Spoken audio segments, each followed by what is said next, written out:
Well, son, I know I said I would be back next week on Friday with those cigarettes and milk, but no time like the present, am I right? Hello, guys. Welcome back. You are watching or listening to the Cybernetic Séance podcast. I am your host, Ryan Laney, aka Ryan Frankenstein, aka Nexus, aka your mommy, aka your daddy, aka your baby sister, your baby brother, etc., etc., etc. We're back. One thing you guys got to know about this show, just above all anything, above it all, I lie. I say I'm going to be back next week. I take 3 months off. This is just how it is. This is just how it is, guys. And you might have noticed a slight difference in today's episode. We are Edless. My man Ed is a working man, so he cannot be here with us today.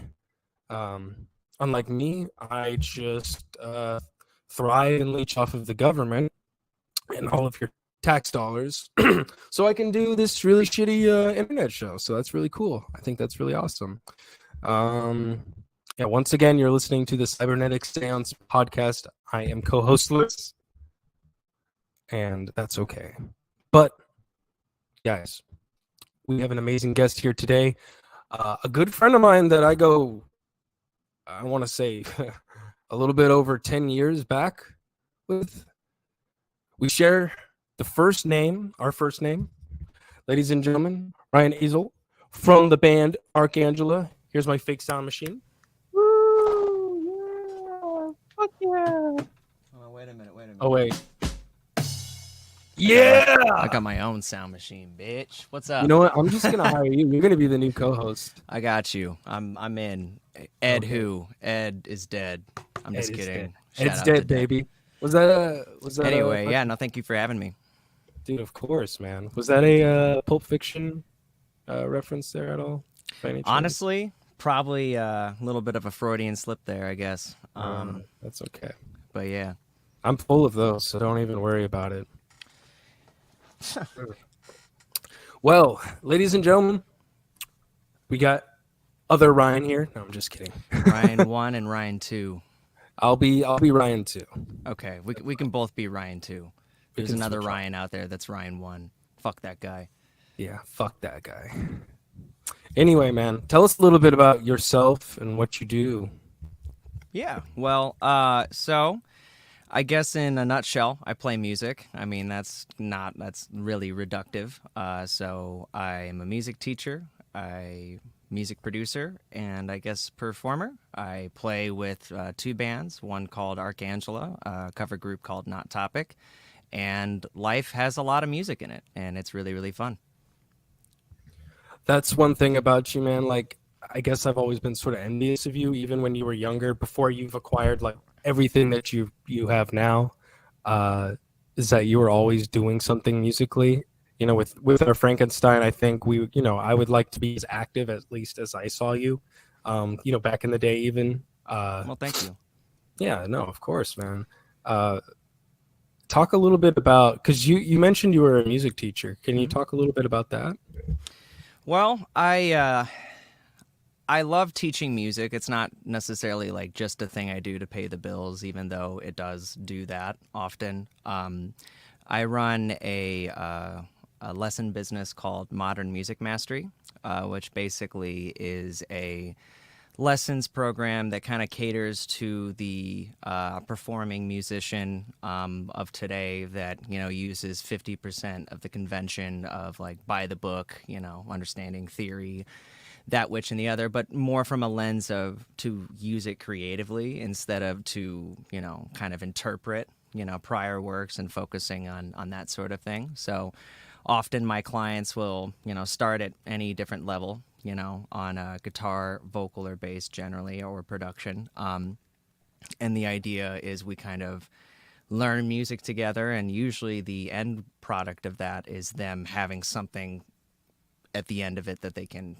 share and play and perform and, that sort of thing. That's awesome. Thank you. So it's like you're giving them something tangible that they can hold almost, by the end of what they're going to be doing, which is something you could, I don't know. I feel like that works a little bit more for the musician, at least for me. Well, I don't think everybody is in it for like some tangible final product. And it's not like I turn those people away. The idea is just I don't want anyone to be put in a situation where, someone can place a piece of music in front of them and they get like intimidated or like, oh, we're in this key or like anything like that, stuff that you can run into out in the wild. But it's also not a thing where, we're just working in the abstract. The idea is to try to center it towards what you're doing. And heck, if that means that you want to I don't know why I just different curse language boundaries here. If that means you want to play gospel music or some shit, like I've done that too. Even though I definitely do thrive best with the people that like heavy metal, rock, alternative, that sort of thing. Yeah, it's a little more close to home. Oh yeah, I mean, you can just I don't have to look shit up before the lesson. I'm like, yeah, I listened to that record for like 150 years, Yeah. dog years or something. I don't know. So yeah, that's what I do with the lessons side of it. The recording side of it, can bleed over into it. Often, sometimes we work together and create songs, and I love just kind of being a little bit of a chameleon in those situations. So it's less about like, oh, I'm on the track and more of just I'm all over the track, but it's about, what they're doing here. And, I'm not using executive function in the sense of like making decisions for them. Just kind of like, I don't know, like tell me what to paint, is You're Dr. Dre.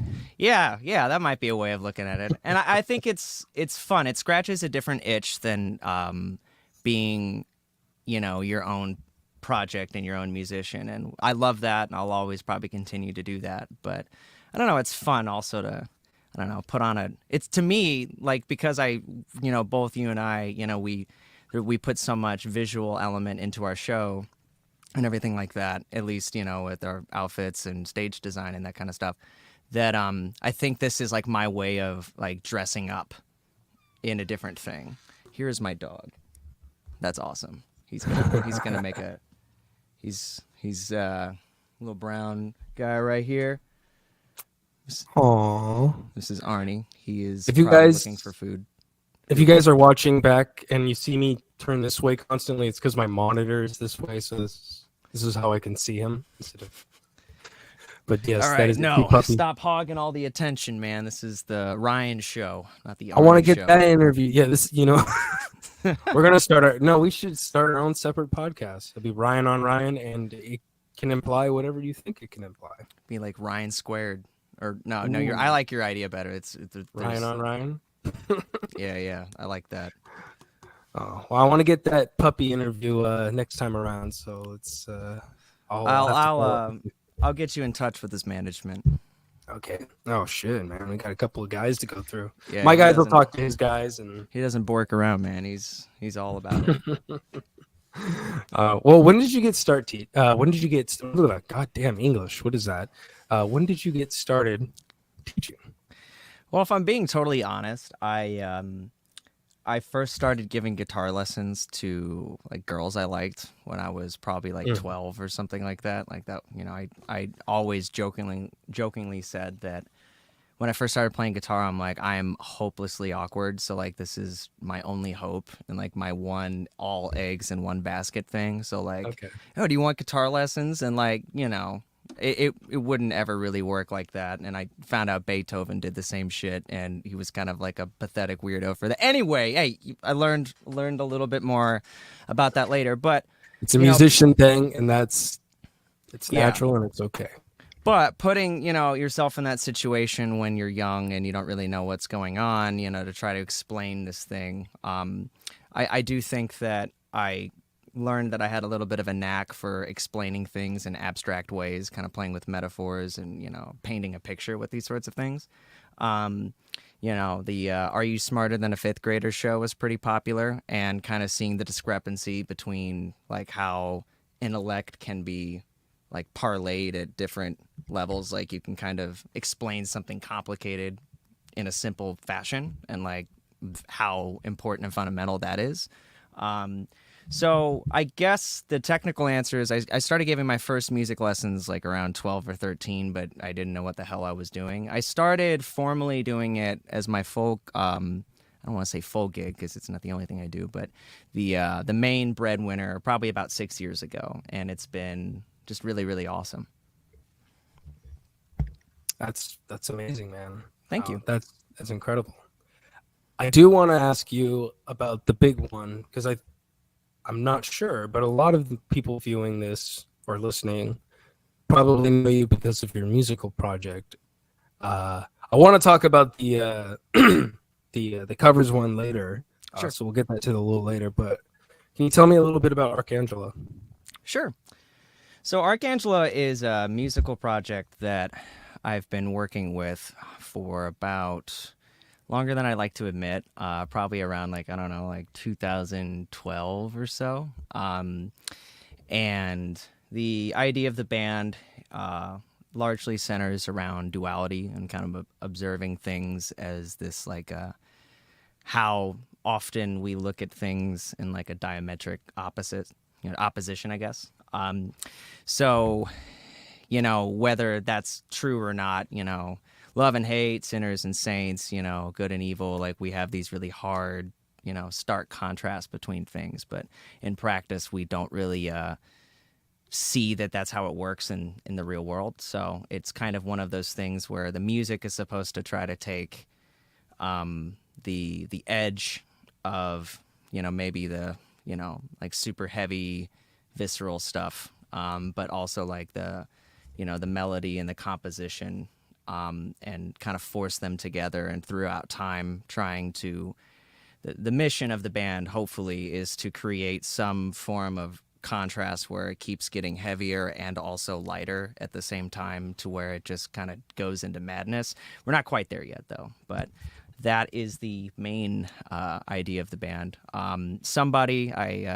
I guess if you want more of an elevator pitch, somebody described it to me the other day as Danny Elfman on guitars and Jack Black on vocals, which I thought was the best thing anyone has ever told me. Jack Black.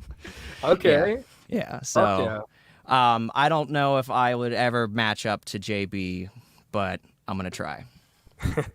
Well, it's funny you mentioned contrast because I think we have two videos of theirs we're going to show today. Excuse me. And visually, I'd say they pretty much contrast each other quite starkly. Yes. I'd say. It's literally like night and day. Yeah. I would have to say, yeah. We'll play one of those right now. I think, where are we? Yeah, we'll play one of those right now. I think I'm going to go with the darkness first, bro. Yeah, no, I get it. That's a fun one. I think we'll dip people's toes into the darkness here. I think that's a little bit more the speed of some of our viewers. No, absolutely. Let's do it. This is Take It to Your Grave. The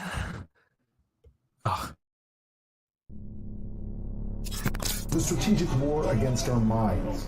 Its weapons, fear, panic, and most importantly, an overwhelming feeling of vulnerability. The message? No one is immune.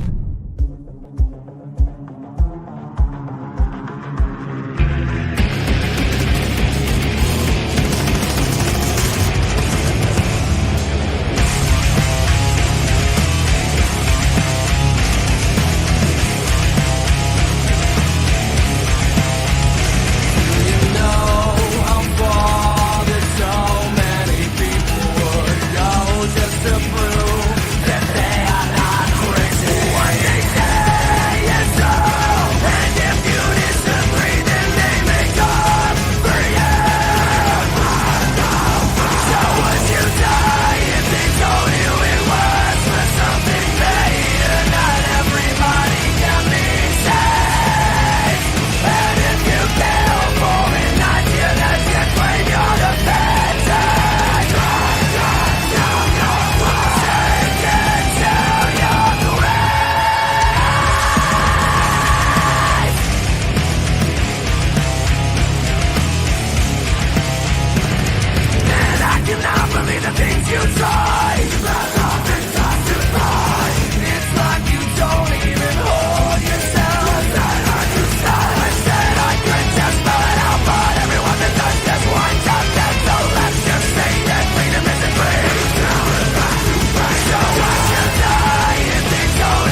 Ladies and gentlemen, welcome back. If you were just tuning in, or if you had just tuned in a moment ago, you are listening or watching. I don't know how you consume this media.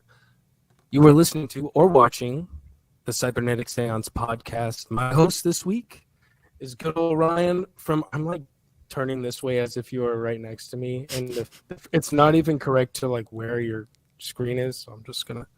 My guest this week is Ryan from Arkangela, and you were just listening to Take It to Your Grave from Arkangela. And man, it had been actually a moment since I remember watching that video quite a few times when you first dropped it, and watching it back now.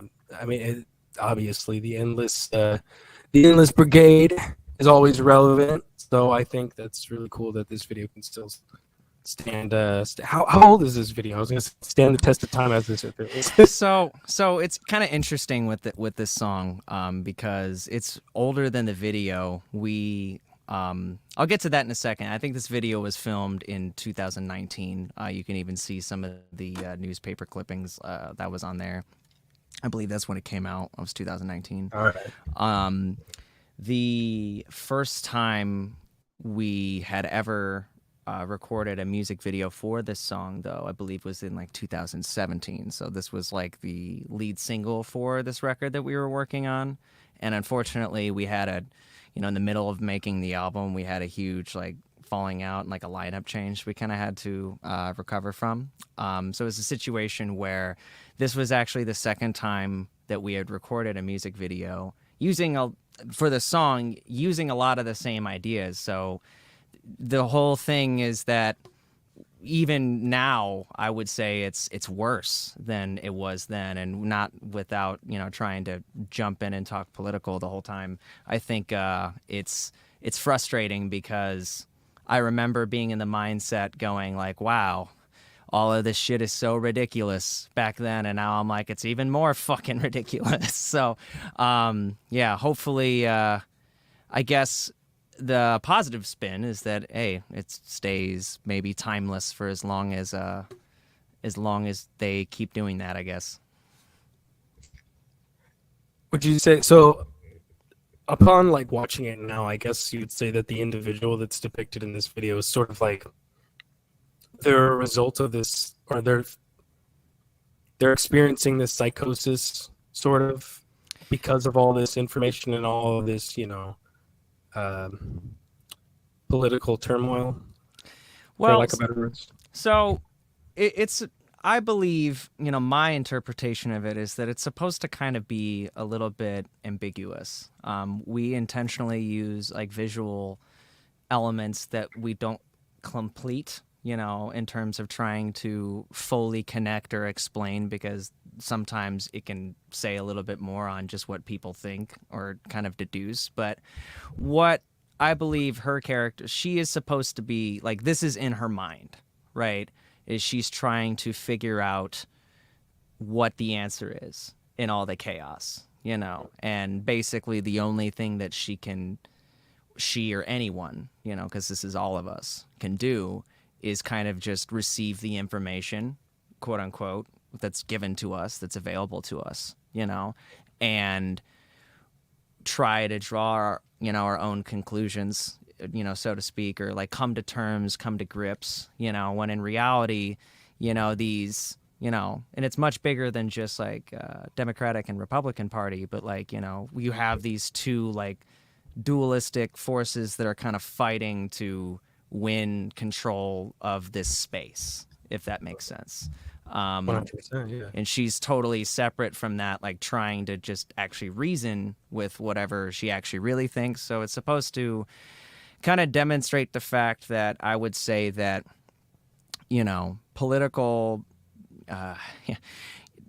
there is a lot of mental anguish that is used in politics as an actual pawn, like it's part of the experiment, it's part of the game in order to is to motivate people. And I'm not saying that like we aren't in stark, scary times. Like there are some grievances that are legitimate, but I would say that in general, like there is a fear mechanism that compels almost everything.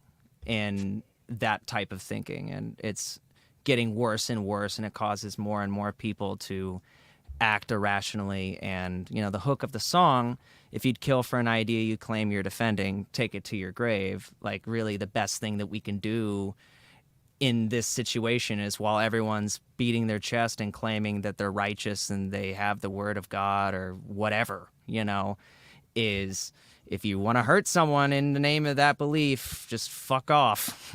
Like, we'll start there and then fix everything else later.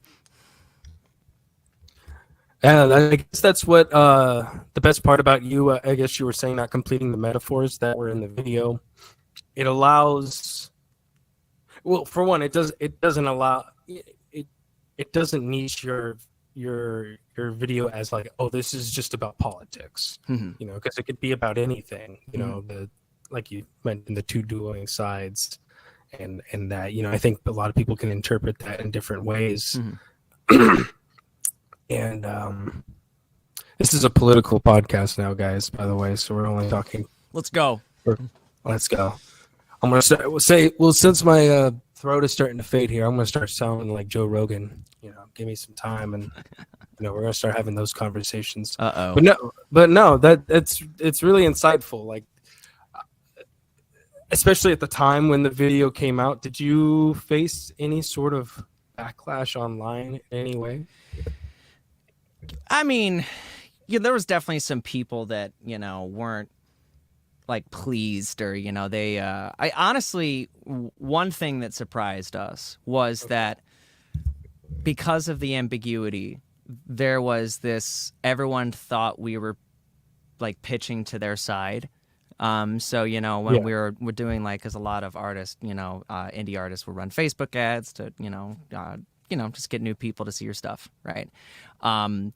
And, so we get the opportunity, if they share it and they say, oh, this is awesome or whatever, and then we look at their profiles, we would see, to put it lightly, people with like very opposing political views, including to mine, which, I'm not even trying to get on to. So it's like, it was so interesting that, like, in my mind, I thought I wrote a song that was still trying to be, objective, but talk about like something from one angle. And then I'm seeing people that, if I was being really, all or nothing thinking and, tribalistic, this other side, oh, they really like it too. And I think it goes to show that people will, regardless of what media they're consuming, they're going to insert themselves into it. This is one thing I tell my vocal students, is that, when you're singing a song, don't sing like the other singer. Insert yourself into the song, right? Because when somebody's lip syncing in the mirror, they're not pretending they're fucking, I don't know, Steven Tyler. What? I hope they're not doing that. But you know what I mean? Like, they're please not. Don't ever pretend you're Steven Tyler. Yeah, I mean, please do not pretend you're Steven Tyler, right? Like dressing up like my grandma and shit. Anyway, so yeah, sorry, ADD kind of just whacked me on the side of the head there. No, but that's okay, man. That's what this show's all about. So if you find a tangent, just let it flow. I would say the only other thing about reflecting about this is I, will fully admit that before the pandemic, I had a little bit more of I don't want to say I was a conspiracy theorist, but I had like a conspiratorial edge, just a little bit, like just a sense of maybe a healthy skepticism. And I think that a healthy skepticism is a good thing to keep for a lot of things, right? But I think seeing this stuff and then seeing people consume it during the pandemic with the backdrop of everything like that, there was definitely some people that misinterpreted like what we were like. I don't know. And it just kind of depends on, like, if we're just talking COVID, right? Like, are we saying that, are we killing people by letting people go out and getting other people sick? As an immunocompromised person, I can see that. Are we killing people by taking away their livelihoods and the ability to go out and make money? I could also see, like, it was definitely a situation where no amount of, black and white thinking was really going to help. And I think that's kind of what it all boils down to, is like, we all lose our minds whenever we try to put all these things into boxes that don't fit. Mm-hmm. Yeah. there was something else I wanted to mention about your video. Not to segue out of the No, you're topic. good. Please You do. got some sexy mans in your band. Yeah, they're pretty cute. You got some cute guys, man. Yeah. Yeah, tell me about your band a little bit. So we have Lewis, we have Roman, and we have Gabriel. So Lewis has been in the band since about, I believe, 2016. He hails from Fort Lauderdale, Florida. Been living here in St. Louis for a while now. Very, very, very fantastic lead guitarist. Yes. Roman is just a, Roman Greek god of some sort, very chiseled man. very fucking sexy guy. There's I've had a man crush on that fool for years. I hear that at least once a week. Gabe sure. is great. In addition to being a great drummer, he is also a very gifted engineer and lighting tech. He did some work last week for Ice Cube, so I mean he's busy. Yeah, he works with venues, production companies, so he's always the guy that doesn't have. I don't think he had to pay. I think he saw Gojira last night, and he got paid to be there because he was a lighting guy. So, yeah, he's very cool. So very lucky to be working with some awesome dudes. Does he do any of your guys' on stage production at all? Yeah. So me and him kind of split the work where I do the sound element of that, at least partially, when it comes to the tracks and those sort of things. And he does lighting automation. So anytime you see your lights and all that stuff going off that isn't, what the venue has, that's all him. There are two computers that run in order to do those separately, and they have to communicate through this really nerdy bullshit that he understands that I don't. I'm gonna have to get back to you on that probably after the show because something we're trying to figure that part out. That's our next element we're trying to incorporate into the show. Cause I know a bit. I know enough to get it to him. It's just once he gets it, oh, what the hell is that? I don't know. Anyway, it's very cool stuff. It adds a lot. It's definitely me and him are very much I guess we all are really. All of us. We really we like projects. So we like building shit. I don't know, that sort of thing. Our old van, we had bunks that we built in there. They were super dangerous and probably could have killed us, so I'm glad that we decommissioned that. But, overall, we like to add extra things on stage and kind of make it be, I don't know, just a little bit more than what it would be if it wasn't there. So, what kind of stuff do you guys have on stage? So at the current moment, we have 3 stage risers, automated, 3 light boxes that are automated at the front of the stage. We have the drums have color strips and strobes on the hardware itself, and then we have these. We basically took the made these rolling boxes that are about the size of cabinets, and then installed a couple of lights in there and have these faux windows that are there, so they kind of look I don't know. Right now, we want to build them out to be little church steeple things. And that's nice because that also gives a place to put the since we're running we have a cabless setup right now that we're doing, so it gives us a place to put the amplifiers where that is on the back line and stuff like that. So it's that's what we have at the moment. In addition to I think some fog, but that's about it. That's cool. That's good. Do you guys try to limit the the use of the lighting that the venue would provide, or do venues usually comply if you ask them to limit their lighting? We wouldn't ask them to limit, to be honest. Okay. Now that is. I guess there's a couple ways you could look at it, because we haven't fully gotten to the point where we are syncing up the whole venue lighting, meaning that we have kind of an independent system, and then we communicate to a lighting engineer this song, this color scheme, this song, this color scheme. this BPM. So it gives like if the lighting engineer kind of knows what's going on, like they are able to do that.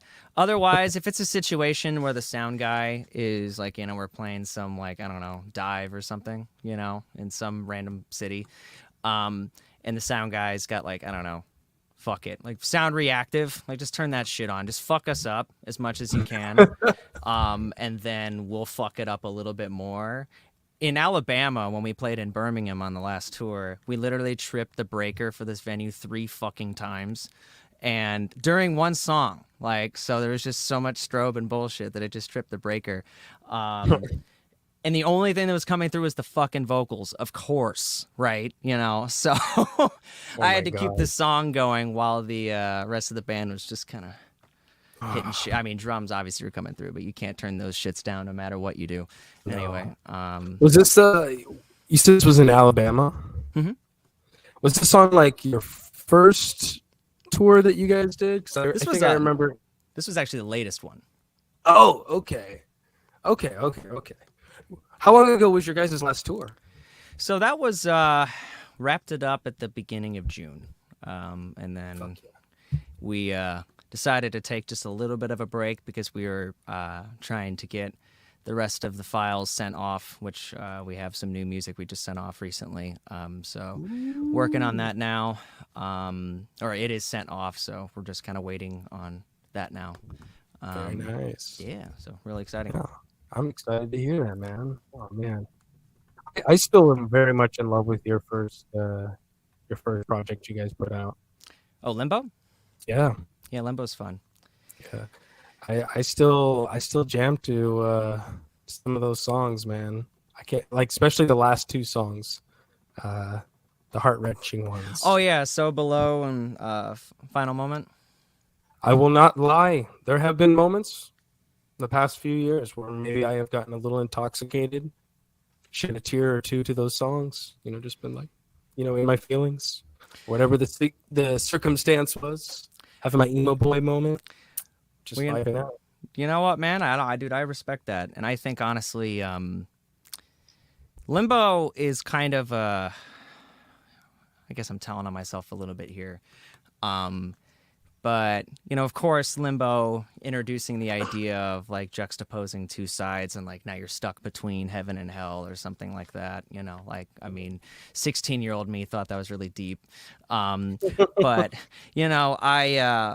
I do think that record was kind of about taking mental. I want to be careful on how I say this, right? Because it's not like using or tokenizing mental illness, but like trying to interpret what changing the world looks like through different types of like mental malignments, if that makes sense. Right, so there's this like immortal, destructive, violent. There's 2084, righteous and martyristic.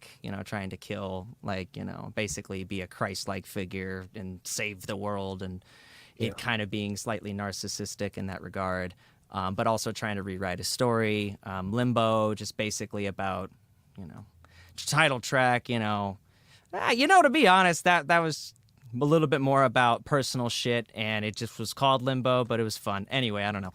I'd say Immortal is still a good song that I listen to. I come back to that one a lot as well. I was afraid of it for a little while because we wrote that song well before.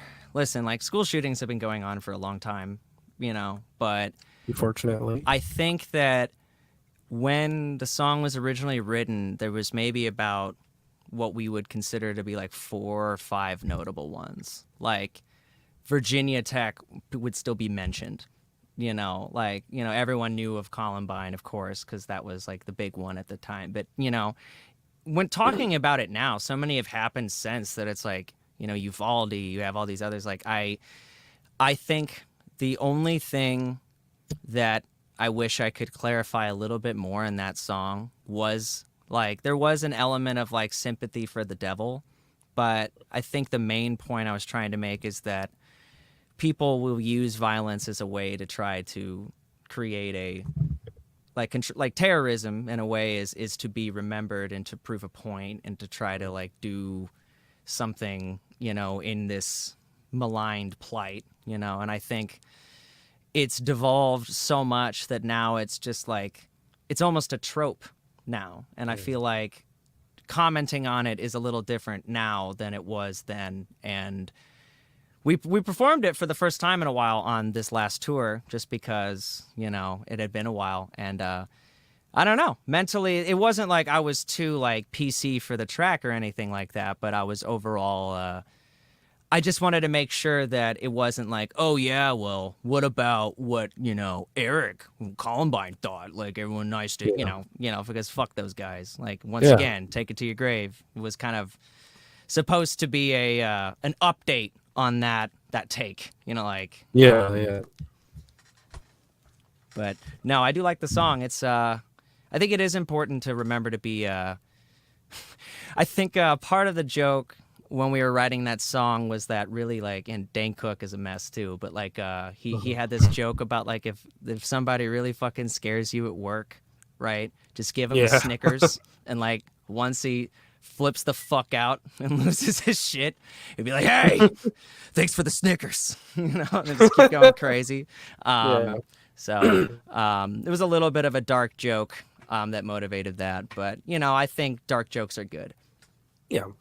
Sure. I mean, I think when certain pieces of media have been, not necessarily, as you mentioned, sympathy for the devil, and it was like, it's not necessarily feeling bad for someone, who's committed atrocious acts because they've had, something happen to them or what. It's more or less understanding the person and therefore understanding the act.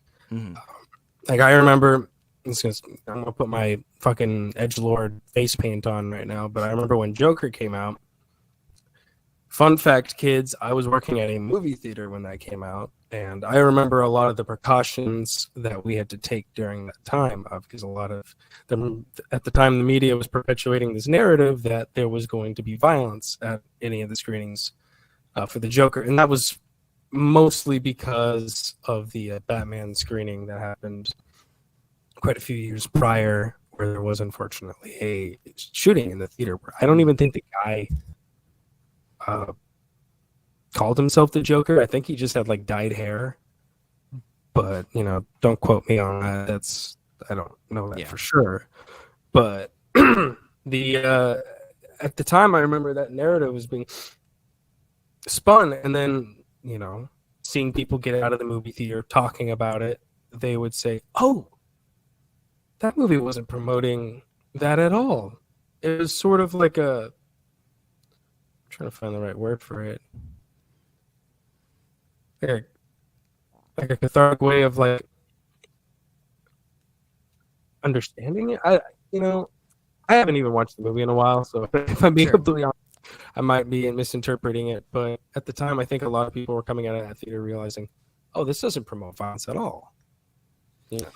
Exactly. I think, honestly, put it this way. It's not to say that, well, how about we look at it like this? The social disease or social diseases, because there's several, right? Of how we seem to value money over anything else. The thing that corporations have the power to basically influence anything, right? So it's a situation where the status quo will always be what we want to maintain. And, without sounding like a conspiracy theorist, I'm mainly talking about sales, right? like selling things, right? I know the gun lobby is quite strong, right? And, I understand the Second Amendment, I understand firearms. I also understand the cries for something being done, because clearly it's not just one issue. It's probably like 10. But, I think the idea is I'm not saying how we should address it, but I think that we should be able to address just not like gun violence per se, but like at any point, anyone going to that point where they're hurting themselves or hurting others, right? Because in my opinion, like, it's not that suicide is, I'm going to compare it to serial killer or whatever, but like if you're at a point where those are the stakes. Those are the cards that you're playing with, where somebody's going to die, whether it's you or other people. We need to make sure that those people have help, you know? And I think that there is a heavy isolationism element that happens in our culture as we continue to, once again, put everything into boxes and then lose our fucking minds. There's that meme that's kind of blowing up right now at the cure to male loneliness meme. I don't know if you've ever seen those pictures online. I see people talking about it. What is it? It's essentially it's just a meme on that topic where, you know, we kind of live, and I think it's funny because I don't think it's just male loneliness. I think, you know, everyone is kind of feeling isolation in a way, especially after the pandemic and the shutdown. I've always had like social anxiety, but I'll admit during the pandemic, I wasn't going out into like public or anything, but I was pretty social, like online. So I think for me, I retained a lot of like just my normal everydayness. But I have noticed, you know, with a lot of my peers, a lot of friends and musicians that I know, there's still that lingering disconnection. And I know it. And, you know, I mean, I've been on tour twice since the pandemic, and you know, I've got my social legs back, my sea legs, I guess you could say. Nice, your mermaid tail. Yeah. Yes, nautical speak. Anyway, but I know, you know, I have a lot of peers, or you know, I encounter a lot of people at shows. You know, talking to them, they would tell me like, "Oh, you know, it was kind of weird for me to come out here tonight because, you know, I haven't been out, and you know, I've been scared to go out just because I don't know how to talk to people anymore." And yeah, you know, it's hard for a lot of people, especially when you've been disconnected from culture for a very long time. It's hard to be reintegrated, I suppose. I think honestly, like, this is a little bit of a hot take, but I think that this disconnection started but well before COVID. It just accelerated with COVID, you know? Sure. And I think, and granted, listen, everyone, like, I'm doing it, everyone's doing it, we have to, right? To survive against the algorithmic, you know, everything, and to keep yourself top of mind, you have to play the fucking game. But at the same time, there's this whole thing about what you can do to, like, you know, with the algorithm and just with social media presence, is like you want to put your entire identity into like something that can be marketed, you know? So instead of like being a person, like I'm a guitarist, I'm a musician, I'm a recording engineer, like all these things that I could like content create, right? And it does this thing, I think, where everyone has to create a brand for themselves, you know, that now we're projecting the best version of everything that's going on, and no one feels like we can actually talk to each other about how things are really going because, well, that's going to kill the brand thing, right? You know, and I think that it's with COVID, like that was really tested because now everyone's inside and we're all fucked over, not like literally by anyone, just by the situation, you know, and, you know, it's a situation where there's, you know, a lot more screen time, you know, and I think it's, you know, everyone's going to handle that a little differently too. So it's, I think honestly, the best thing that we could do is to just, you know, say, hey, cool shoes to everyone every so often or something, like just give like a basic compliment. Don't expect anything in return. Just like, if we have to figure out how to like talk in person again, like we can just start with like, I don't know, the basic shit and then maybe work our way back.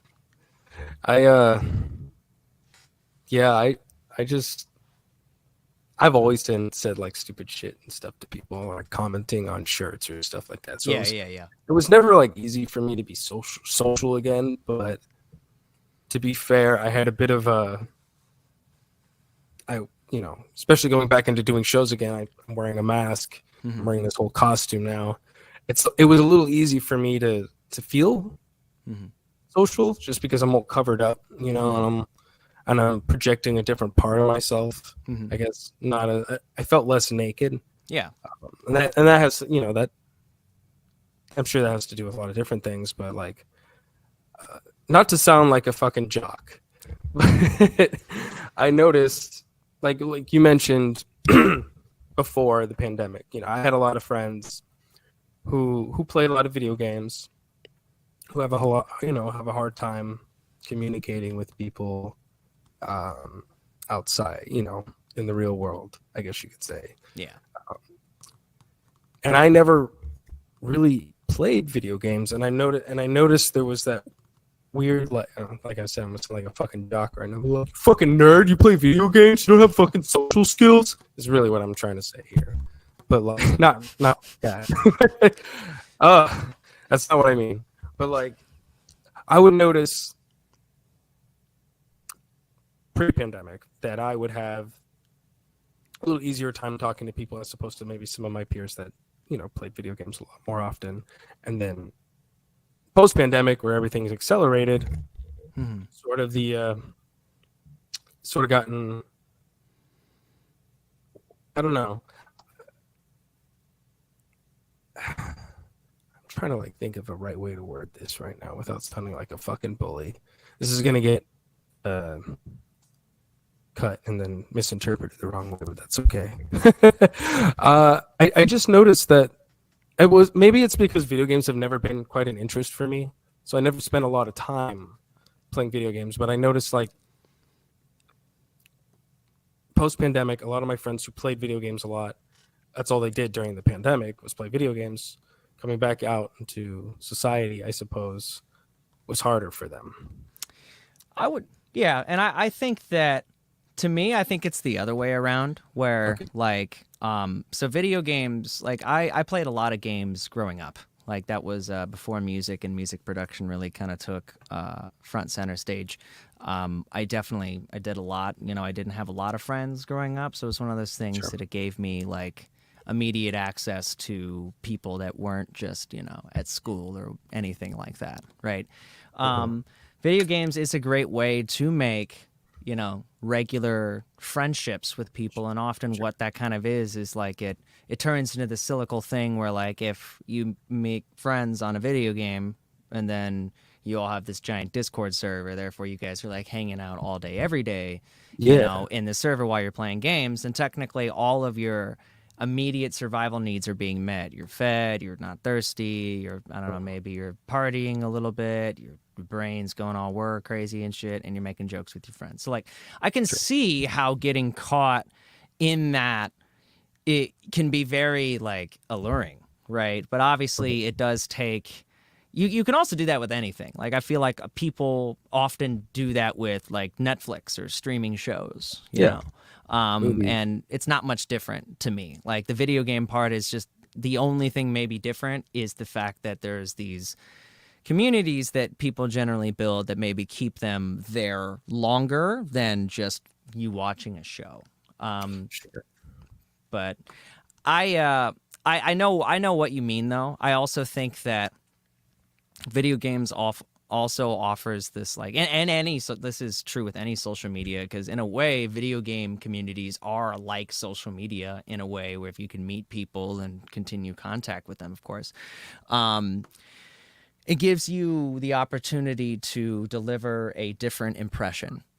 But if you have a situation where then you're expected to meet this person in real life later, if you've misaligned that expectation or don't know how to align that expectation, i.e. I don't know how to talk to girls, et cetera, like, you know, it's a situation where you can literally catastrophize a situation that's so bad that you'll actually self-sabotage it and then use that cyclical as you go back to that group, like, no, fuck it, bro, it's all good, bro, you know, whatever, right? And then that just turns into like the same wheels turning. And you know, I'm not going to say for 1 second. I think some of the smartest people I know play a lot of video games. And I think that it scratches a social itch that a lot of people have. I also think that in any situation, whatever you're not comfortable with, you should probably try to do it, right? So like if, you know, you're a type of person that thrives on introversion, you should probably, I don't know, join a fucking improv club. Not because it's bad to be introverted. If you're extroverted, I don't know, maybe spend a day at the library just so you can shut the fuck up and read something. I don't know. I mean, like, it's not about any one thing being bad. It's just trying to stretch out what it means to be you, because I think going back to this, like, Got to go out of your comfort zone. Yeah, this adjective-based thing, like, oh, you know, it's not just like, oh, I'm a streamer and a gamer and whatever. It's also like I am FB or P, or, you know, like I'm a Taurus or whatever, you know. And then it's just like it starts turning into this shit that I'm not even gonna say it's bullshit, but like it puts way more. I guess the term might be like, now you have to pass all of these thresholds, these perceived thresholds, to even begin a conversation with somebody, versus just saying, hey, how's it going? You know, like you might think someone's cute online and go, oh shit, she's a Taurus. Fuck is what's my moon sign? Mom, when was I born? Fuck. I mean, I don't know, like, you know, and it gets to a point where it just adds more distance. Ironic that the connection, like, and the ability for us to have that, it actually pushes us further away. I mean, we're humans. We never do what the fuck we're supposed to do. So, you know.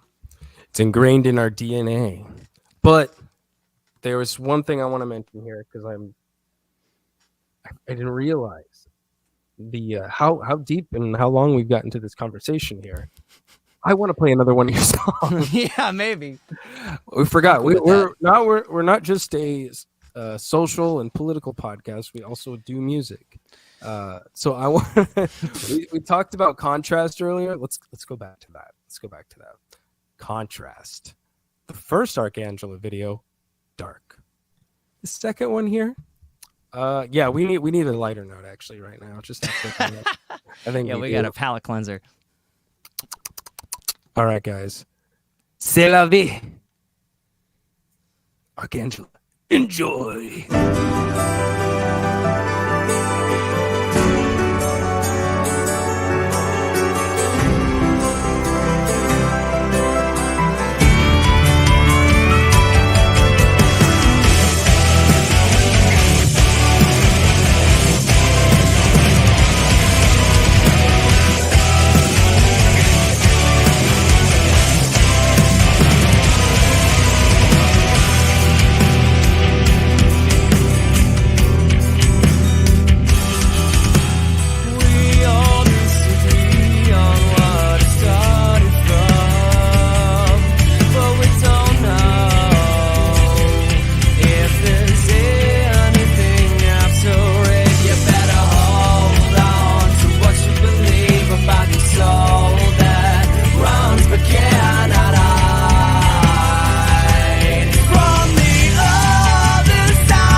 takes your breath away and you look up at the sky and feel the relief.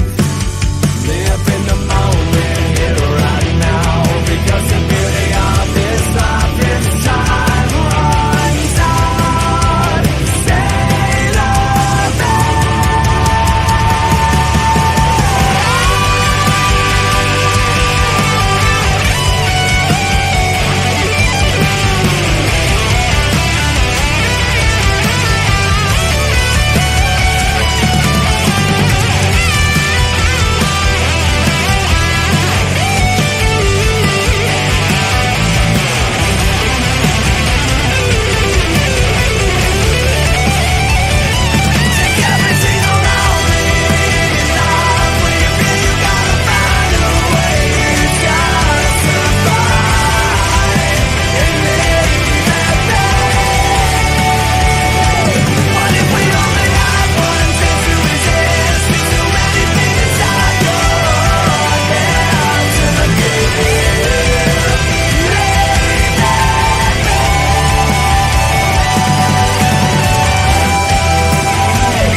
Welcome back to the Cybernetic Séance podcast. I'm your host, Ryan Laney, aka Ryan Frankenstein, aka your mama, and we're not going to go through the whole spiel again.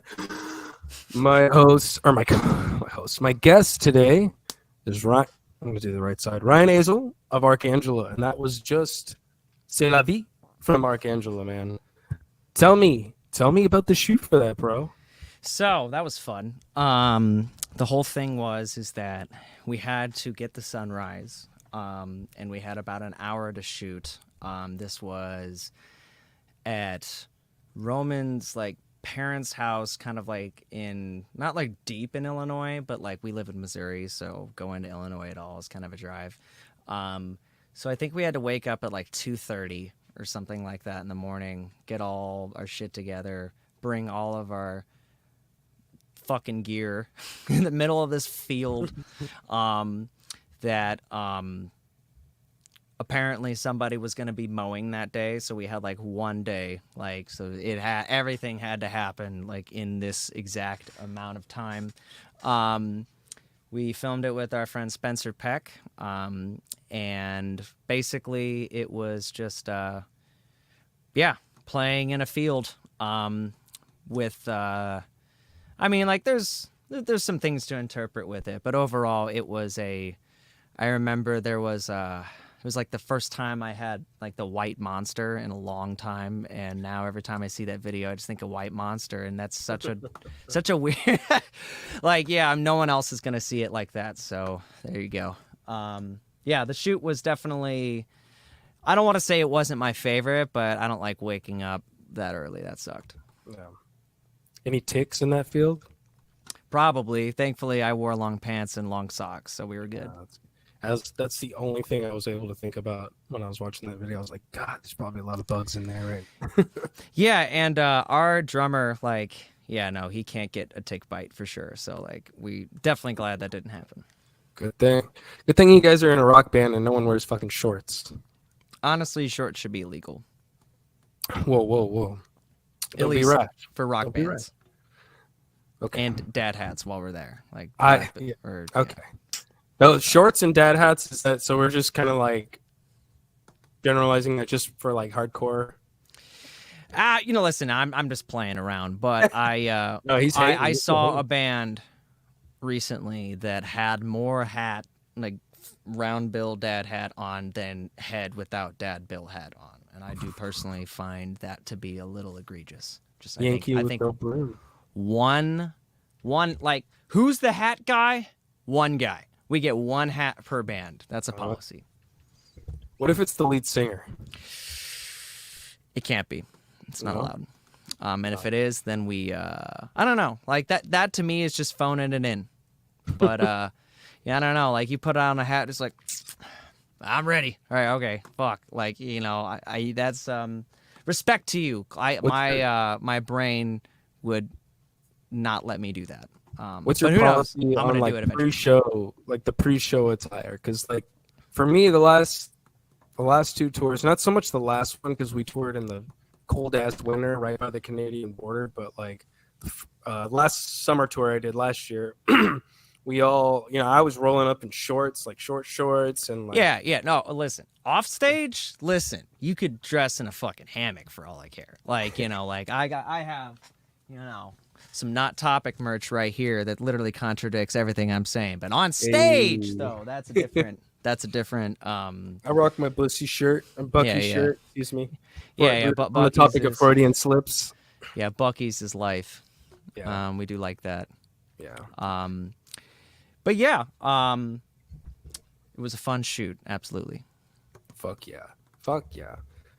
So we're getting towards the end of the show here, but I want to talk a little bit more about a couple of things. Tell me about the band, the hat you just showed off right now. That band, let's Not Topic, you said. Let's talk about that. How'd that start?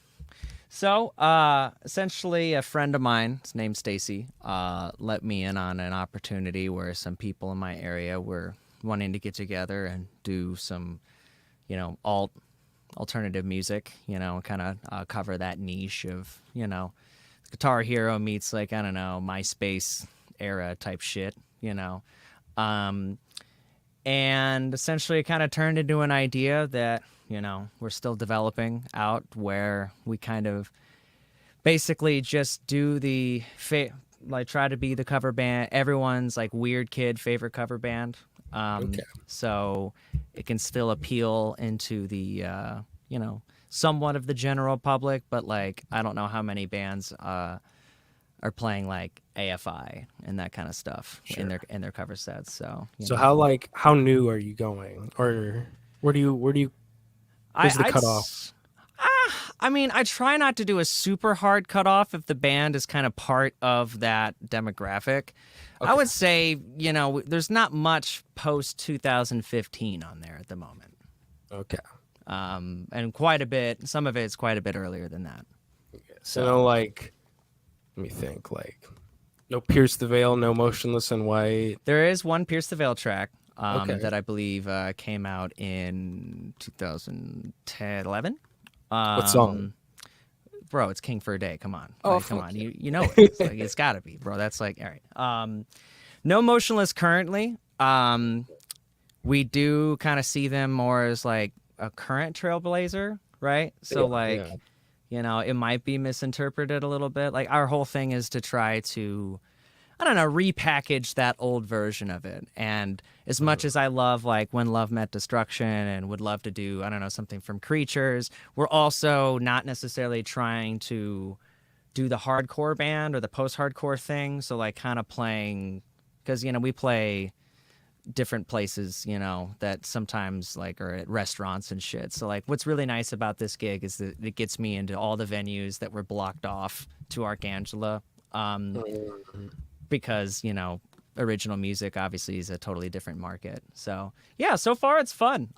We'll see what the future holds, but right now it's a good time. One thing that I do a little bit with each of these songs is I ask myself, how can I make this song just a little bit more like Bullet for My Valentine? Like even if it's like fucking Fall Out Boy or something like that, I'm gonna shove it in there. So if you want to know what that sounds like, just come see us. Do you guys have any shows coming up? Yeah, we have one next weekend, and then 2 weeks after that. We pretty much have 2 to 4 shows a month till the end of the year. Well, we'll plug these shows for the people in your area right now. Yeah, so we have the 8th at Helen's Fitzgerald and 22nd at Brewski's, and some other shows following in October that we will talk more about during that time. And if you're hearing this stuff later, then that sucks. Anyway. That sucks.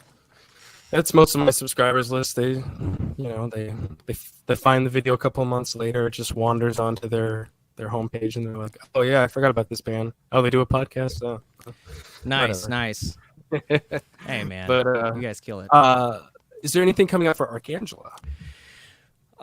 So right now we're still finalizing on this release package that we're working on right now. I guess I'm comfortable saying that we have about like 6 songs that will be getting mixed and worked on right now. We're still working on some of the video elements, graphic elements of all that, but it's going to be a little bit of a detour than what we were doing prior. It's not necessarily just going to be focused on being heavy or anything like that. Kind of trying to reimagine some things, some different stuff. But yeah, overall, the record we're working on right now is supposed to be kind of like a conceptual precursor to an LP that we're kind of scheming on right now. So if everything goes well, my aim is to have it kind of turn into some type of, you know how this shit goes, expanded lore type thing.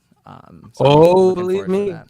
Yeah. Yeah, we're in the same boat here. We're trying to make our lore a little more easy to understand for the people who haven't necessarily been following us from a couple of years ago. So That's tough. it is, but we're gonna make it a little easier for people. We've got these little like mini episode sort of things, little scenes. I guess they're not really episodes, but they're like little scenes that we're gonna release leading up to. And I guess I don't really mind spoiling it here, but yeah, it's leading up to what the third album is gonna be and what the story into the third album is gonna be. So Okay, cool. Yeah, that's really exciting. Yeah, we're trying to. It's not necessarily going to be a concept record, but it's more like an overall concept, and then the story is sort of going to be told through the album cycle, not just the album. That's nice. Yeah. I feel like personally, like I like the idea of separating the term like concept album from like, I think honestly most of what we consider to be concept albums are like by definition more like operas, and then concept like, so if it centers around an idea, that's a concept, right? Like, oh, okay, this album, like each song is about, I don't know, fucking recycling or something. Like we say that's a concept album, but so is this like 3-part story where the character goes into this whole thing. I'm like, I don't know if a story That's is rock just a opera. concept, It's like comparing Antichrist Superstar to Golden Age of Grotesque, where Manson based Golden Age of Grotesque off of the vaudeville and burlesque era in Germany, whereas Antichrist Superstar is, like you were saying, is like a 3-part rock opera about the worm and then the devil or some bullshit. So it's one of those things. It's hard. Right. So I think we're definitely leaning more towards the idea of a concept record as opposed to a rock opera. Not saying that a rock opera isn't something I would like to do someday. It's just I don't think people will get it, and music consumption is it's changing. I mean, people aren't necessarily listening to full LPs anymore. right. So that's one thing. I think if I were to do a rock opera, it would be more self-indulgent. But I know there would be people out there that would enjoy it. I'm sure. It's just, that would be for more of a me thing. No, I'm with you. I grapple with the same issue, honestly. I have an idea for what it would be, but I haven't let it grow too long of legs yet because, that for one, that's a guaranteed descent into madness. For one, No, sure. I know that is my final fucking stop. Like, is this rock opera? From the insane hollows of whatever the fuck's in between my ears. But so we're gonna stave that off until if and when we get to a point where people are bloodthirsty enough for it. Yeah. And then, it's one of those things. Like I'm not even gonna let go of making full records, at least not yet. It's just something I like. I like consuming a record from start to finish. Me too. It's just maybe my kids won't be like that, but at least I'll always be like that. I'll always have memories of like going on trips, and listening to Dark Side of the Moon from start to finish, Right. you know, as it did, and that's sort of how I always have listened to music. I agree. I think something's like, you know, obviously this is a old school take, but you know, like listening to music in a playlist and listening to music in an album, like they're different experiences, you know. And I would say that a playlist is more self-serving, right? You know, okay, so you can go, okay, well, I want to work out, so I want the bangest of the bangest, or I'm sad, I want the saddest of the saddest. And I'm not saying that that's wrong. Like that, there's totally an argument that says that music is a tool to serve you, and please do it. Listen to it as much as you want. Not going to shame you for doing podcast, or sorry, playlist. Damn it. No podcast, damn it. Anyway, but I do think that sometimes, like, yes, an album originally was done from a sense of like, okay, we have this medium of like people have to listen to music in this fashion. This is how much we can fit in it. Here's the breakdown of time, the best use of blah, blah, blah. I get it. The album cycle was born from the music business and music industry, not necessarily from the artist. But us artists have learned how to make at least music, like artists that came from records. And I personally think we are kind of like the last generation of people that have this issue, right?